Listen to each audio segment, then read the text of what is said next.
Sorry, saya lupa record. Oke, tentang kontribusi kita akan jelaskan nanti di discussion, ya. Di discussion itu lebih detail, gitu ya. Nah, kesimpulan itu cuma menegaskan. Oke, jadi kontribusi itu ada di area mana? Ada di area pendahuluan, pengantarnya, kemudian di penjelasannya, di discussionnya, dan kesimpulan itu biasanya cuma penegasan atau pengulangan kembali yang ada di pendahuluan. Gitu. Oke, sedangkan novelty itu harus ada di pendahuluan, metode, hasil, dan discussion. Itu novelty ya. Nah, sampai sini ada pertanyaan nggak? Cukup jelas ya. Kalau ada pertanyaan, eh, boleh ya, langsung aja. Nah, sekarang kita lihat lagi kontribusi. Kontribusi pembahasannya harus mengandung apa, mengakibatkan apa, alasannya apa. Nah, kontribusi itu kayak salah satu upaya kita tuh menembus lapisan batas ya. Lapisan batas. Jadi ada di area-area seperti ini yang eh, berdampak kepada bidang-bidang tertentu. Kalau kita teologi biasanya berdampaknya kepada jemaat ya, tergantung topiknya apa, berdampak kepada rohaniannya atau berdampak kepada eh, apa area-area tertentu lah ya yang berkaitan dengan gereja misalnya. Nah, itu kontribusi.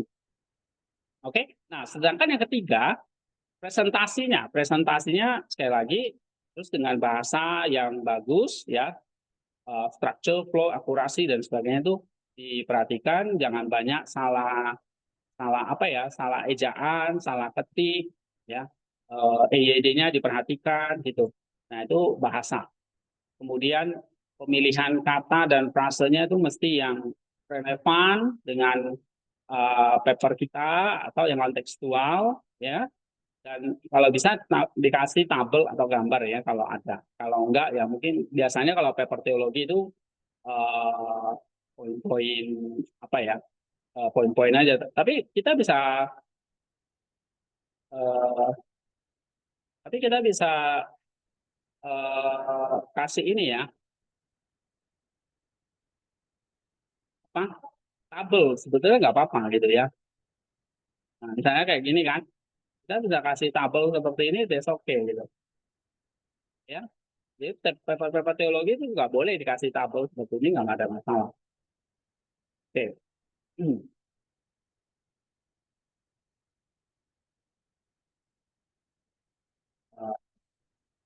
Nah, dalam presentasi, nah jadi kita di sini harus rajin baca, rajin nulis, ya, memanfaatkan aplikasi dan percakapan komputer tentunya. Ya, uh, ini kita bisa pakai aplikasi itu apa ya? Sekarang ada banyak. Misalnya kalau untuk Mendeley, Zotero itu aplikasi gitu ya untuk merapikan bahasa kita gitu. Terus mungkin apa aplikasi lagi apa ya untuk mengedit YYD dan sebagainya supaya bahasanya jadi lebih bagus gitu ya. Nah, itu ada aplikasi-aplikasi yang sekarang udah tersedia gitu. Oke. Eh, ini contoh-contoh presentasi ya. Misalnya kalau ini bidang sains ya. Kalau eh, kita mau kasih tabel, eh, ini jangan pakai tabel tulisannya kayak gini ya. Nah, ini kurang bagus gitu katanya ya. Eh, jadi kasih yang bentuk seperti ini. Iya. Nah, ini contoh-contoh. Ini pure ya, ini kurang bagus. Jadi modelnya kayak gini itu lebih bagus. Nah, kayak gini itu kurang bagus. Kasih yang model kayak gini itu lebih bagus. Oke. Nah, kayak gini itu kurang bagus. Kasih yang model kayak gini gitu. Ya.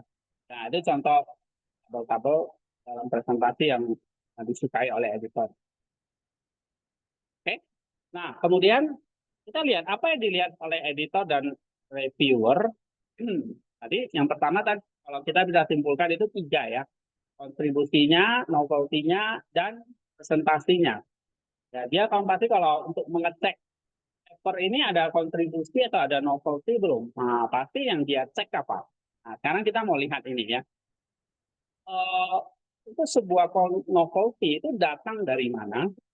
Nah, editor akan ngecek literatur review-nya.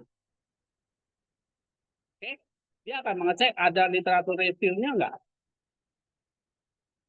Nah, kalau ada istilahnya apa kemarin kita belajar state of the art-nya enggak, gitu, ya. Dia akan cek ada state of the art-nya enggak. Kalau ada, dia akan ngecek lagi ada gap-nya enggak.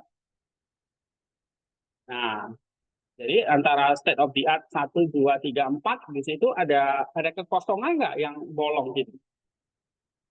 Nah, kalau ada, dia akan ngecek lagi. Ada novelty-nya nggak? Gitu. Nah, jadi yang dilihat oleh editor itu memang literatur review dan novelty. Gitu. Ya. Nah, lalu kalau kontribusi, ya biasanya editor itu akan ngecek artikel ini bahas apa. Apa research question-nya? Oh, research question-nya misalnya apa pengaruh merokok ya bagi kesehatan mental anak remaja. Nah, itu misalnya dia dia cek research question-nya itu, oke, anak remaja. Itu anak remaja yang mana ini? Nah, dia akan ngecek lagi.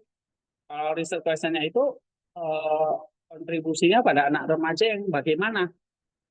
Ya, nah, dia akan ngecek lagi namanya quality of result, the depth and logic of discussion-nya. Oke.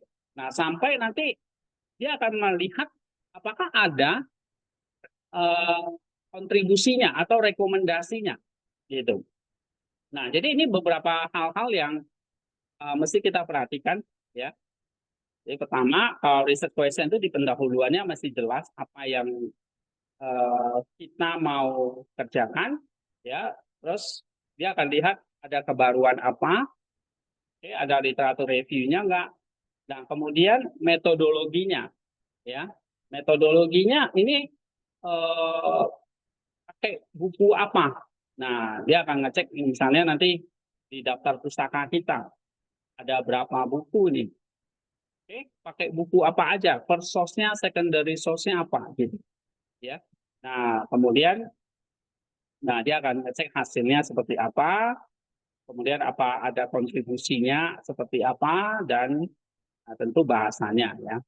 Bahasanya berantakan nggak atau bagus nggak, banyak kesalahan gramatikalnya nggak gitu. Oke, jadi ini beberapa poin yang penting ya. Jadi kalau kita bahas ini artikel dinantikan editor itu pembahasan itu ada hal-hal yang baru gitu ya.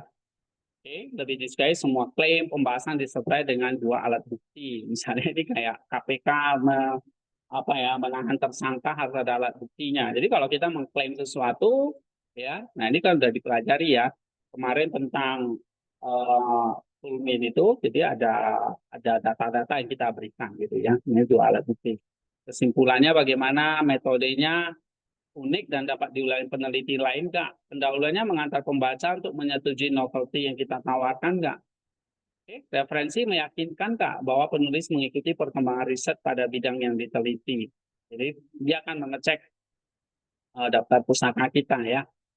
Terus apakah abstraknya sudah memuat imret nggak? Ya, judulnya mewakili isi artikel nggak? Artikelnya dapat dimengerti nggak? Bahasanya bagaimana? Gitu. Jadi beberapa poin-poin yang penting ya. Novelty-nya, kesimpulannya, metodenya, pendahuluannya, referensinya bagaimana, abstraknya bagaimana, judulnya bagaimana, dan bahasanya bagaimana.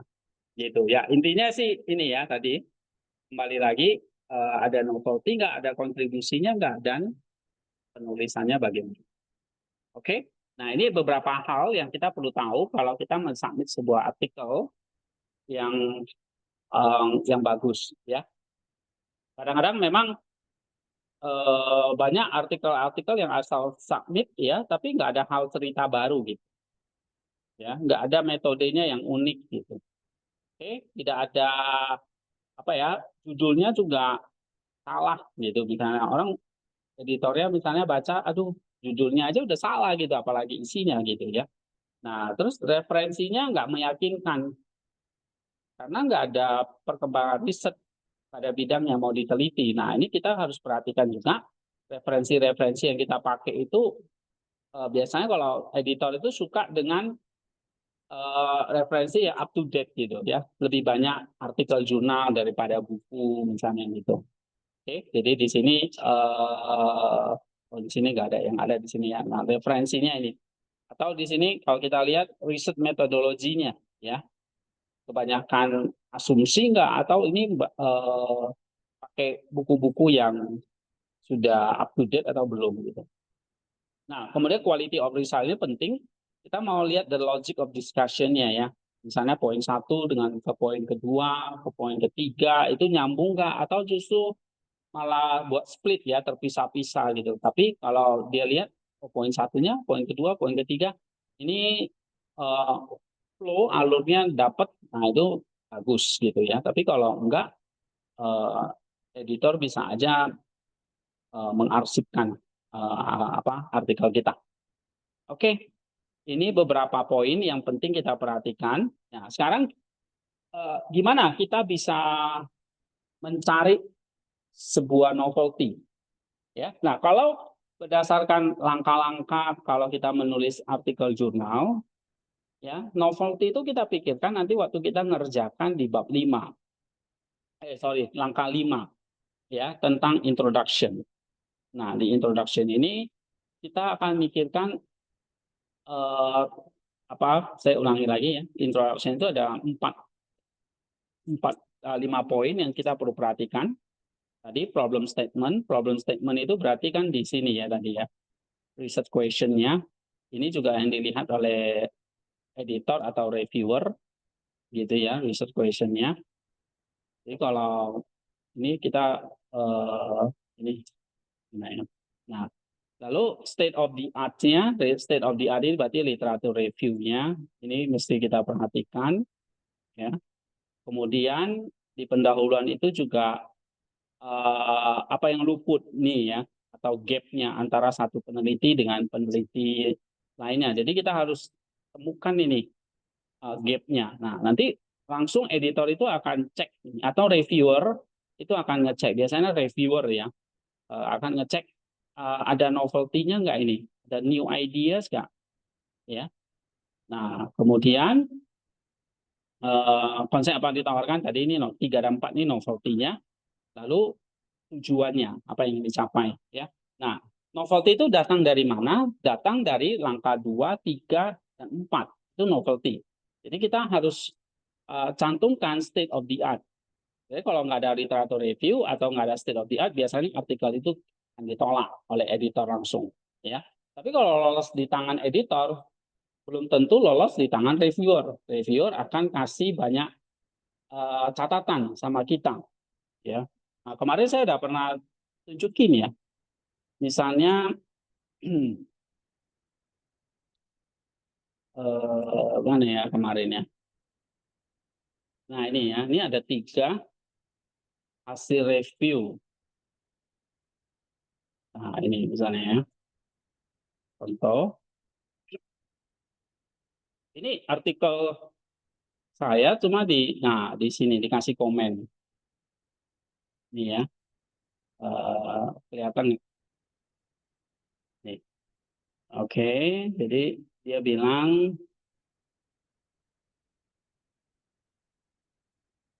nah ini misalnya ya, reviewernya akan ngecek nih, riset gap-nya tidak jelas. Riset objektifnya tujuannya lack specificity. Metodenya terlalu singkat dia bilang. Oke, tidak ada teknik ini tentang metode. Tapi lihat ya, di tentang novelty-nya dia komen latar belakangnya terlalu luas, kurang fokus. Makanya kita harus perhatikan langsung problem statement-nya apa. Ya, jadi kita nggak langsung menulis artikel itu kita nggak muter sana muter sini dulu.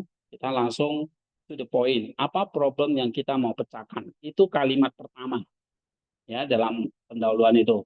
Baru dari masalah itu apa yang sudah diselesaikan orang dari waktu ke waktu. Itu state of the art-nya. Nah, itu literatur review-nya mesti jelas. Oke. Nah, dari situ kamu harus menemukan namanya gap. Ya. Tadi di sini dikatakan ini di komentar ya paper saya, dia bilang mana tadi? Nih, gapnya kurang gitu ya. Mana tadi ya? Nah, ini research gap-nya tidak jelas ya. Nah, padahal bagi saya research gap-nya udah jelas gitu, tapi bagi reviewer belum jelas, belum terlalu jelas, dia bilang tidak jelas gitu. Nah, berarti harus perjelas lagi gitu, ada masalah di sini. Nah, ini harus kita perbaiki jadinya ya. Nah, lagi tadi. Nah, baru dari situ kamu kasih novelty-nya. Oke, ya jadi kita kerjakan novelty-nya itu setelah kita udah selesaikan pembahasan, bahkan udah kerjakan kesimpulan. Oke, nah itu berarti novelty yang ada di pendahuluan ya kita kerjakan nanti di langkah kelima. Nah, tetapi novelty itu kan nggak hanya ada di pendahuluan, ada juga di mana tadi? Di pembahasan, di metode, dan kesimpulan. Tetapi ini tidak ditegaskan secara nyata ya. Maksudnya novelty-nya adalah begini-begini, biasanya itu jarang. Nah, biasanya ada di ini ya, di poin hasil, di poin pembahasan, di poin metode atau kesimpulan itu ada novelty-novelty-nya yang baru. Baru nanti kita artikulasikan di nomor 5. Nah, kita artikulasikan artinya apa? Kita nyatakan di nomor 5. Ya, jadi pendahuluan itu kita kerjakan setelah paper kita udah selesai dan sampai kesimpulan. Gitu. Baru kita cari, kita rumuskan apa yang sudah diteliti atau tadi SOTA-nya, gap-nya, dan novelty-nya. Kayak gitu. Ya. Nah, sedangkan kalau tadi kontribusi, kontribusi itu kayak semacam tujuan ya atau kalau di sini kontribusi itu kayak kalau di pendahuluan itu kayak penyataannya itu apa yang dicapai dari pekerjaan ini tujuannya atau kontribusinya itu di sini ya. Nah, baru nanti ditegaskan kembali di kesimpulan ya. Nah, jadi kesimpulan itu kita tegaskan lagi apa yang menjadi tujuan penelitiannya atau apa yang menjadi kontribusinya. Ya. Kalau tujuan itu isi dari kontribusinya. Kalau kontribusi itu lebih kepada kayak bidang studi apa yang kita sentuh gitu ya, berkaitan dengan bidang apa, kehidupan apa misalnya gitu. Nah, itu kontribusi. Jadi dengan tujuan itu lebih kurang sama. Nah, itu kita tegaskan lagi di kesimpulan. Oke, itu kontribusi nggak terlalu ini. Cuma yang agak sulit memang kita harus terbiasa dengan pola pikir, oh, state of the art, luput, dan novelty-nya. Nah, ini kita kerjakan itu bukan di awal kita ngerjain paper, kita enggak. Pokoknya kita kerjakannya itu langsung aja dari hasil temuan, kita tuliskan pembahasannya. Pokoknya kita kerjakan. Nggak usah pusing mikirin, aduh novelty-nya apa ya, itu nanti. Setelah kita nanti kita kerjakan langkah kelima, baru kita artikulasikan di langkah yang kelima. Ya. Tetapi memang diharapkan nanti waktu kita kerja yang 1, 2, 3, 4, di situ sudah ada hal-hal baru yang kita temukan. Ya, ini kan waktu kita proses nulis itu kan, waktu kita mendapatkan hasil, terus kita mau bahas satu poin, itu ini kan butuh waktu yang lama gitu ya. Kita go jalan aja, nggak usah terlalu pusing. Ini ada novelty-nya atau enggak. Nah, nanti kalau udah sampai kesimpulan, baru kita pikirkan novelty-nya apa gitu. Nah, ternyata kalau misalnya, ternyata kalau nggak ada novelty-nya, kita cari novelty-nya. Caranya gimana? Nah, ini caranya misalnya kita harus lakukan yang namanya tadi state of the art dulu. Terus ada research gap-nya dan sebagainya. Nah, state of the art kan mungkin sudah ada di waktu kita bahas ya. Nah, state of the art misalnya waktu kita bahas tentang manusia, konsep manusia kan kita pakai banyak tokoh-tokoh lain gitu ya. Misalnya kita pakai Buffy, kita pakai Calvin, kita pakai Luther dan sebagainya, atau teolog sekarang ya, kita bisa pakai. Nah, itu nanti bisa jadikan state of the art di introduction-nya. Lalu lihat, waktu kamu pembahasan di sini, apa yang kurang dari mereka? Nah, kamu mulai tuliskan, harus nyatakan. Ya, makanya di introduction itu harus ini tadi dikatakan harus ada ini ya, apa yang luput dari perhatian orang, oke? Atau kamu harus mengatakan apa yang menjadi gap atau potensi apa yang tersedia yang belum tergarap itu harus tertulis gitu, ya. Baru nanti kamu juga harus menuliskan konsep apa yang ditawarkan, novelty-nya apa, kayak gitu, oke? Nah ini ya, misalnya contoh deh. Sekarang kita lihat contoh ya. Mungkin contoh apa dulu ini ya. Nah ini tentang ini misalnya nih ya. Pengampunan sebagai proses transformasi karakter dalam konseling pastoral. Ya. Nah ini analisis pandangan Agustinus dari Hippo dan implikasinya. Jadi ini paper bahas tentang eh, pengampunan. Oke. Bagaimana menjalani proses pengampunan melalui konseling pastoral. Teorinya diambil dari Agustinus. Oke. Nah, coba kita lihat pendahuluannya ya. Nah, poin-poinnya kayak gini. Setelah di pembahasan, ini ada istilah pertama pandangan Agustinus tentang pengampunan. Nah, baru pengampunan itu apa menurut Agustinus? Itu transformasi karakter. Oke. Nah, lalu ini bisa dipakai di dalam konseling pastoral, ya. Ini bisa dipakai dalam konseling pastoral. Lalu ada beberapa contoh studi kasus. Ada studi kasus begini, bagaimana menanganinya dengan pendekatan Agustinian dalam konseling pastoral. Seperti ini ya. Ada contoh studi kasus 2, 1, 2, dan sebagainya. Oke. Nah, kemudian kita lihat apakah paper ini ada novelty-nya enggak? Jadi bagaimana kita pakai pandangan Agustinian untuk memakai teori dia di dalam konseling mengatasi masalah pengampunan gitu maksudnya ya. Nah, misalnya di dalam pendahuluan seperti ini,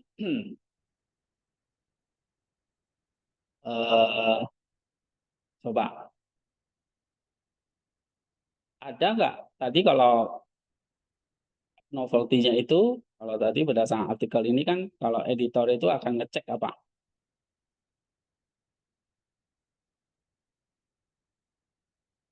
Nih, dia akan ngecek research question-nya ada nggak, novelty-nya, literatur review-nya, dan sebagainya ini ya. Atau dia akan ngecek ini ada cerita baru apa nggak gitu. Oke. Pendahuluannya mengatakan pembaca untuk menyetujui novelty yang kita tawarkan nggak gitu. Oke. Nah, coba kita lihat ya.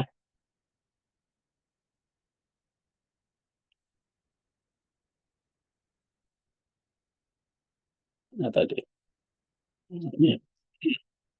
Nah, state of the art-nya ada nggak di sini?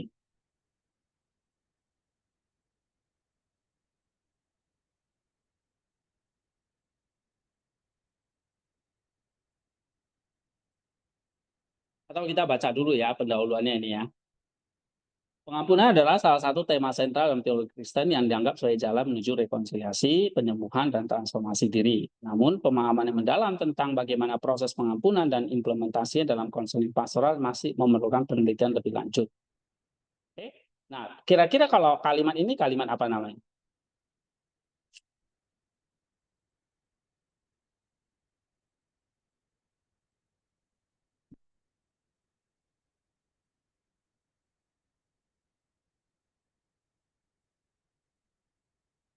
Halo?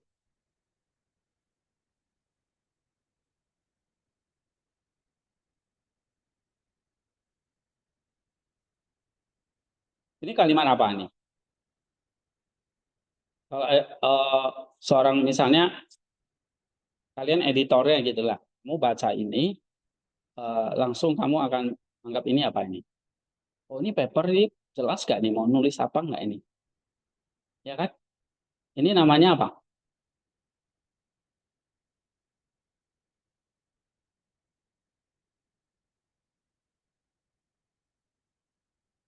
Ini namanya apa? Research question-nya ada nggak sih? Ya kan? Apa masalah yang mau dibahas gitu? Apa masalah yang mau dipecahkan? Gitu. Nah, ini mana tadi ya? Apa masalah yang mau dipecahkan? Ini tentang pengampunan di dalam proses di dalam konseling pastoral. Ya, bagaimana proses pengampunan dan implementasi dalam konseling pastoral. Oke. Nah, langsung penelitian ini mengeksplorasi pandangan Agustinus dari Hippo tentang pengampunan sebagai proses transformasi karakter yang mendalam serta implikasinya dalam konseling pastoral. Oke. Nah, masalah utama yang dipecahkan dalam penelitian ini adalah kurangnya pemahaman mendalam tentang bagaimana konsep pengampunan menurut Agustinus dapat diterapkan dalam praktik konseling pastoral untuk mendukung penyembuhan emosional dan spiritual individu. Oke. Literatur yang ada telah banyak membahas berbagai teori tentang pengampunan. Ya, misalnya karya Confession dari Agustinus. Oke, buku teori pengampunan dalam perspektif Kristen oleh Hendro Setiawan misalnya. Terus saya pakai lagi Jones dari apalagi ini Snap ya 2010. Kemudian ada lagi Worthington, ada dari Barth, ada Brown, ada Wolf dan sebagainya. Nah, ini apa namanya? State of penelitian terdahulu. Iya, state of the art-nya ya. Jadi state of the art itu kan masalah tentang proses apa ya? Penjelasan tentang penelitian tentang pengampunan itu sudah banyak. Oke, yang kamu kalau topik-topik yang misalnya kayak umum, jangan cuma 1 atau 2 gitu, sebanyak mungkin. Ya, bisa 5 atau 10 gitu. Tapi memang nggak ada aturannya gitu ya.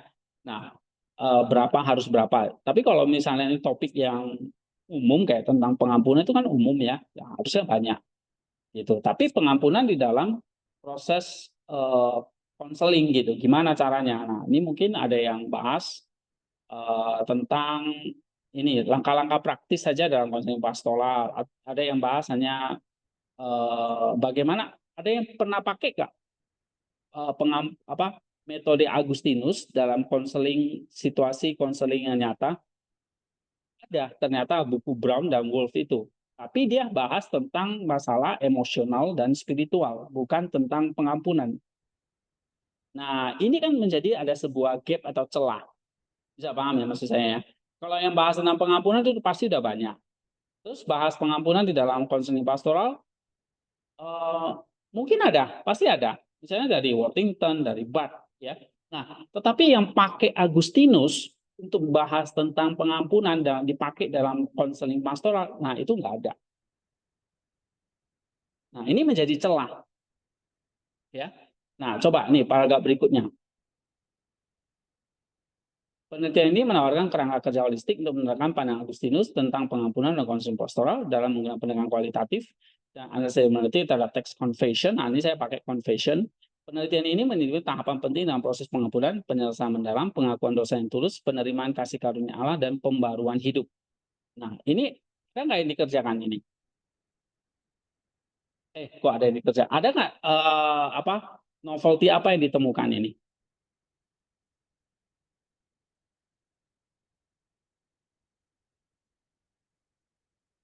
Kalimat novelty-nya mana di sini?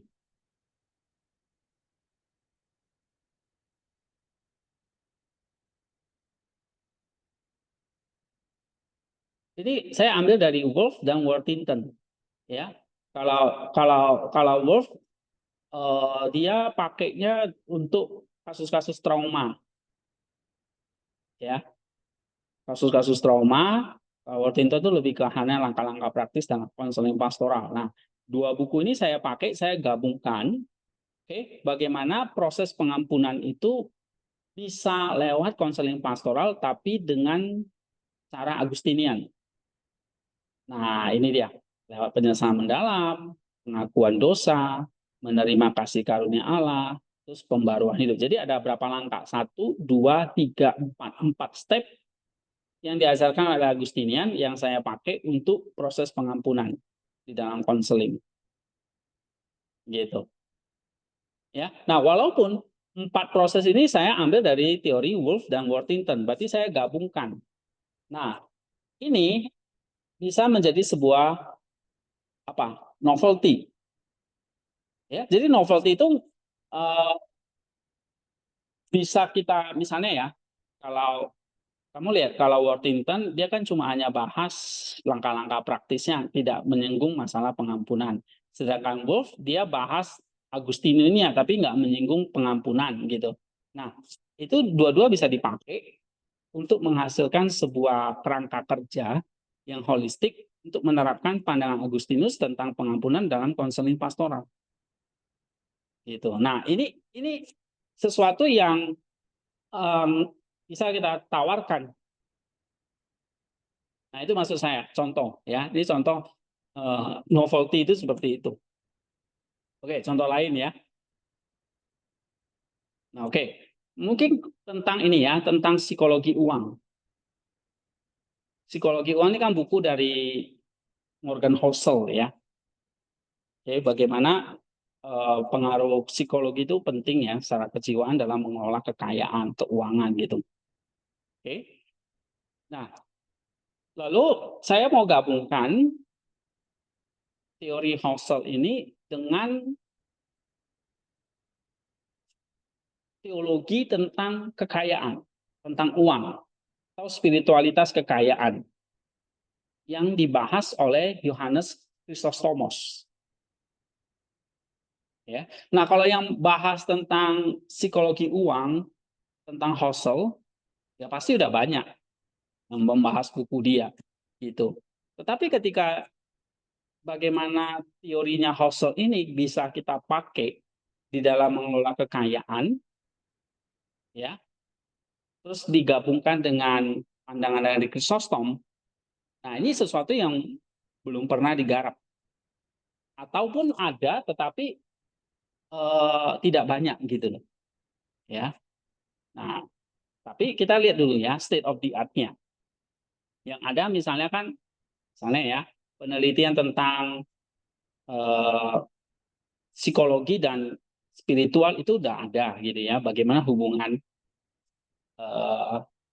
psikologis dan spiritual tetap pengelolaan keuangan itu pasti sudah ada ya. Misalnya buku-buku dari inilah ya, Ronham dan Algil gitu ya, membahas hubungan antara agama dan sikap terhadap uang. Franz Briggs dan Archuleta mengembangkan konsep uang script untuk menjelaskan bagaimana keyakinan dan pengalaman masa lalu membentuk perilaku keuangan. Ada lagi buku dari ini Tang dan Chiu mempelajari nilai Confucius pada perilaku keuangan. Oke, jadi banyak yang sebetulnya sudah pakai nilai-nilai konfusianisme, nilai-nilai psikologis, nilai-nilai spiritual itu dipakai dalam mengelola sebuah kekayaan atau keuangan.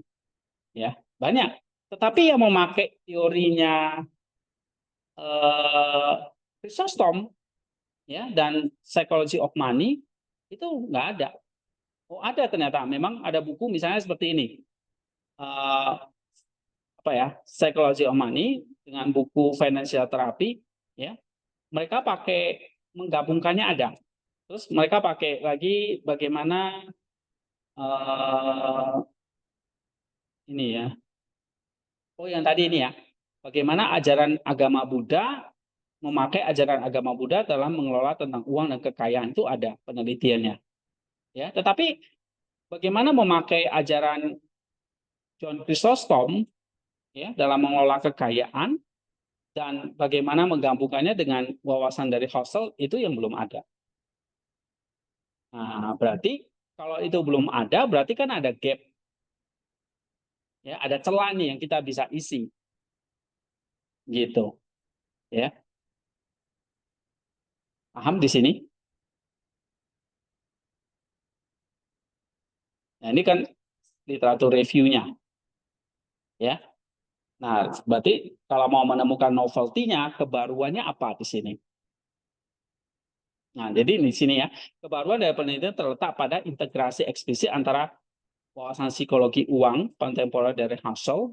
Memang di banyak artikel kan sudah bahas ya, bagaimana pengaruh psikologi itu terhadap keuangan itu banyak yang bahas. Husserl itu juga sebetulnya dia pakai psikologi ya untuk mengatur keuangan gitu. Oke, tetapi yang menjadi celahnya adalah yang menggabungkannya dengan ajaran agama itu sedikit ada, ajaran agama Buddha ada gitu.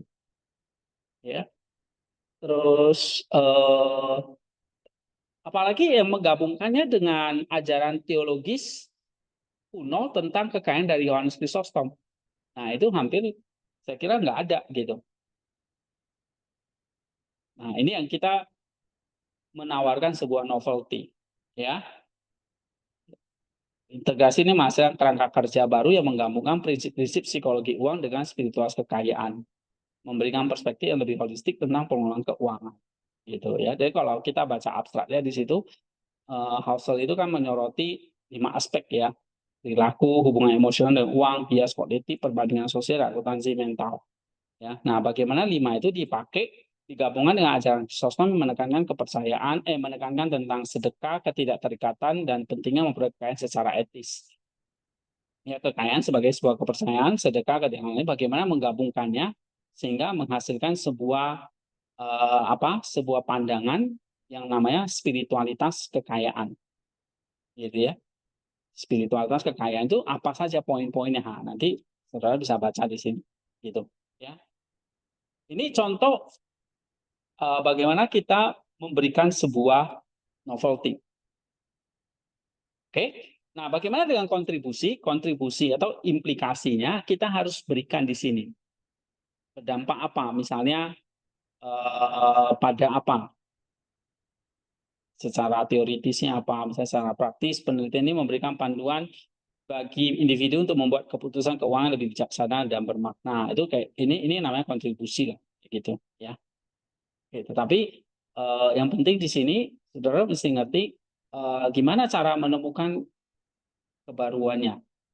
Kebaruannya itu terletak di mana, gitu ya.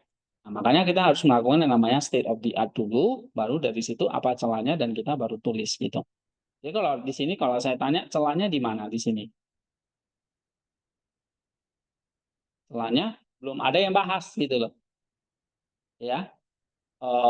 Karya Husserl dipakai untuk mengelola keuangan tapi dengan pendekatan Chrysostomos. Nah, itu belum ada. Gitu. Ya.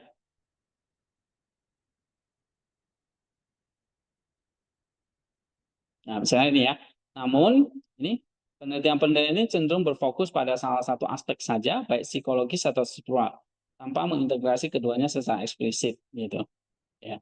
Nah, kita menggabungkannya. Ada sih yang menggabungkannya, misalnya karya ini ya, Psychology of Money atau buku Financial Therapy itu ada, tapi mereka terbatas ya dalam mengintegrasi dimensi spiritualnya. Sedangkan penelitian ini kita akan juga menyoroti masalah pandangan teologis tentang kekayaan itu apa gitu.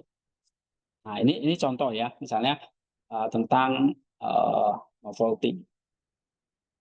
Kemudian contoh lain lagi nih.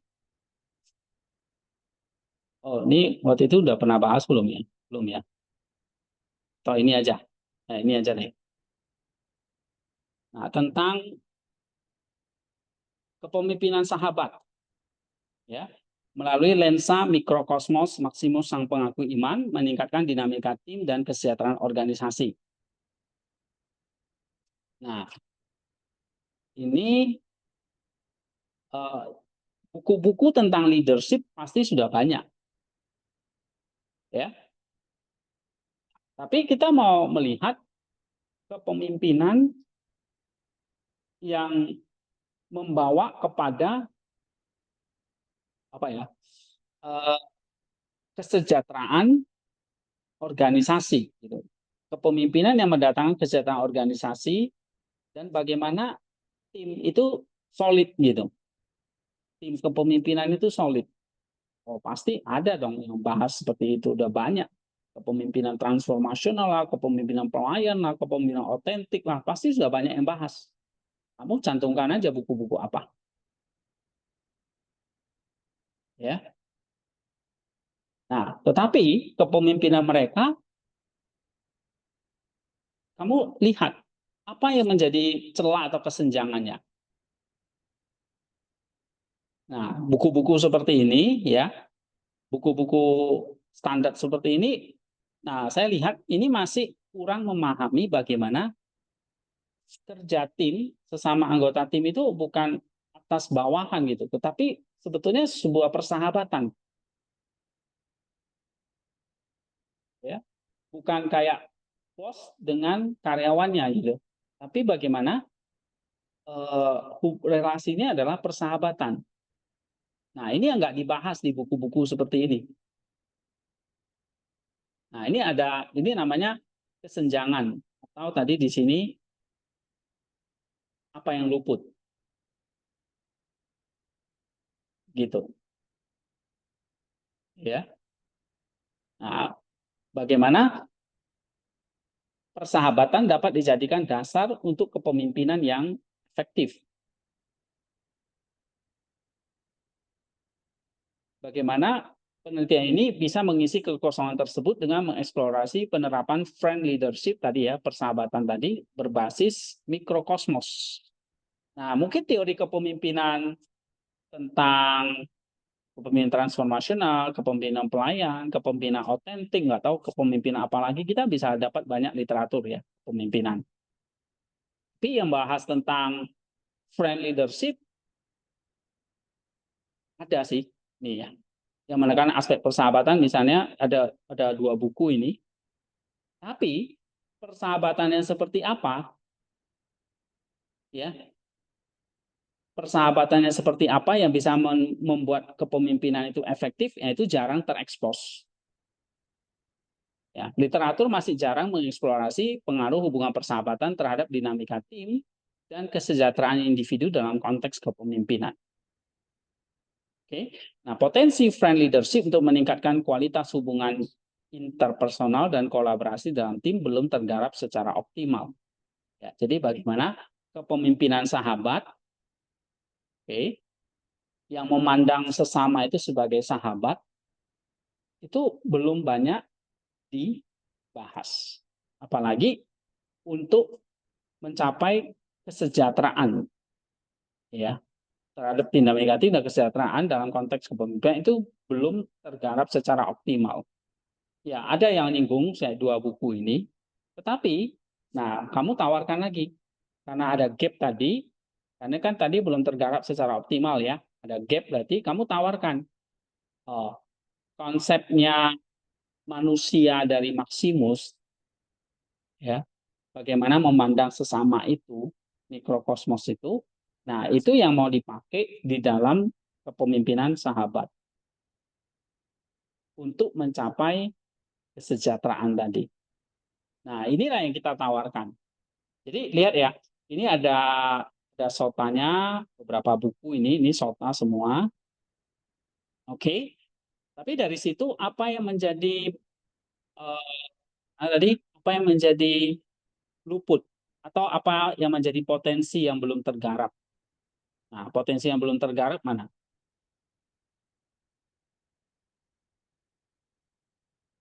Ini potensi kepemimpinan sahabat dalam meningkatkan kualitas hubungan interpersonal dan kolaborasi dalam tim yang belum tergarap secara optimal.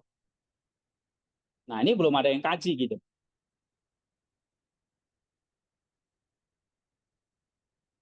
Ya, gitu. Nah, baru kamu tawarkan apa? Oh, potensi friend leadership ini bisa kita pakai untuk mencapai atau untuk mencapai tujuan dari yang kita mau gitu. Nah, saya pakai friend leadership-nya, saya pakai hubungan persahabatan itu pakai teorinya Maximus. Nah, kira-kira ini nggak paham nggak?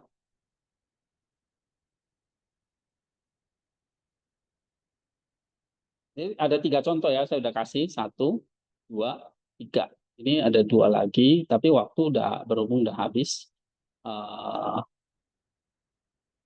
Ini kita masih bahas tentang ini novelty.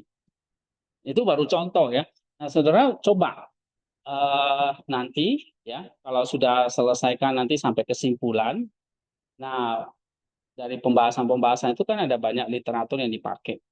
Nah, itu diambil beberapa lalu dicari apa yang menjadi kelemahan mereka, ya atau gap mereka, lalu kita tawarkan. Ya, jadi saya kerjakan mana tadi kayak kayak introduction-nya ini ya, atau pendahuluan dari beberapa artikel ini itu di terakhir setelah saya sudah kerjakan kesimpulan, bukan di awal. Ya memang waktu kita kumpulkan nanti pendahuluannya di awal gitu. Tapi langkah kerja kita pendahuluan itu kita kerjakan setelah kita udah nyelesain sampai tahap kesimpulan. Baru kita kerjakan pendahuluannya ini. Ya. Nah, hari ini kita bahas sampai di sini dulu tentang novelty dan kontribusi. Kita ketemu lagi di hari, atau ada pertanyaan satu deh kalau ada. Mungkin hari Rabu kita akan lebih dalami ini ya, supaya lebih ngerti. Tapi nanti kalau langkah udah nyelesain papernya udah sampai kesimpulan, nah baru waktu kita mau ngerjakan introduction-nya, baru kita tegaskan nanti di situ di novelty-nya, kontribusinya kita baru tegaskan di introduction. Itu ya. Ada pertanyaan?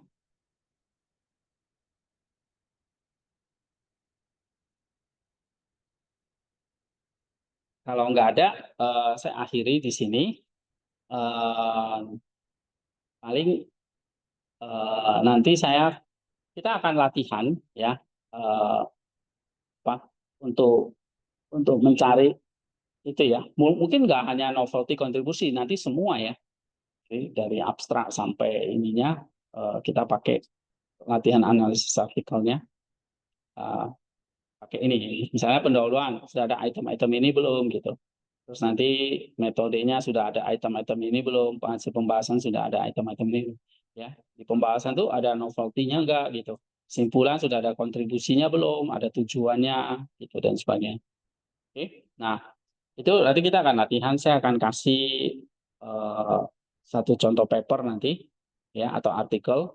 Mungkin ya bisa salah satu artikel ini ya.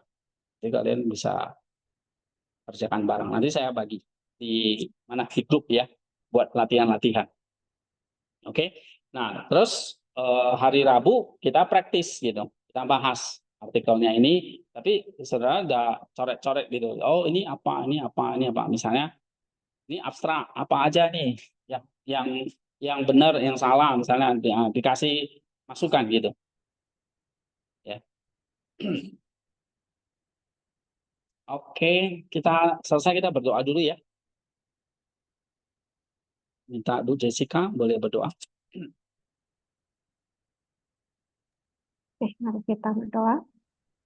Ya Tuhan, kami mengucap syukur untuk setiap anugerah yang boleh kami terima dan rasakan di sepanjang hidup kami, sepanjang minggu ini, sepanjang hari ini Tuhan. Ya. Kami bersyukur untuk Pak Hendy yang boleh membagikan apa yang beliau punya di dalam pengalaman menulis artikel dan submit jurnal. Biarlah apa yang disampaikan dan dibagikan kepada kami juga boleh berguna bagi setiap kami di dalam studi akademik kami di tempat ini. Terima kasih ya Tuhan, berikan setiap kami hikmat dan ketahanan ya untuk bisa menjalani panggilan-Mu dengan baik. Terima kasih ya Tuhan, sepanjang hari ini kami serahkan di dalam tangan pengasihan-Mu. Dalam nama Tuhan Yesus kami berdoa. Amin. Amin. Oke, thank you ya semua. Sampai ketemu hari Rabu. Tuhan Terima berkati. kasih. Yo.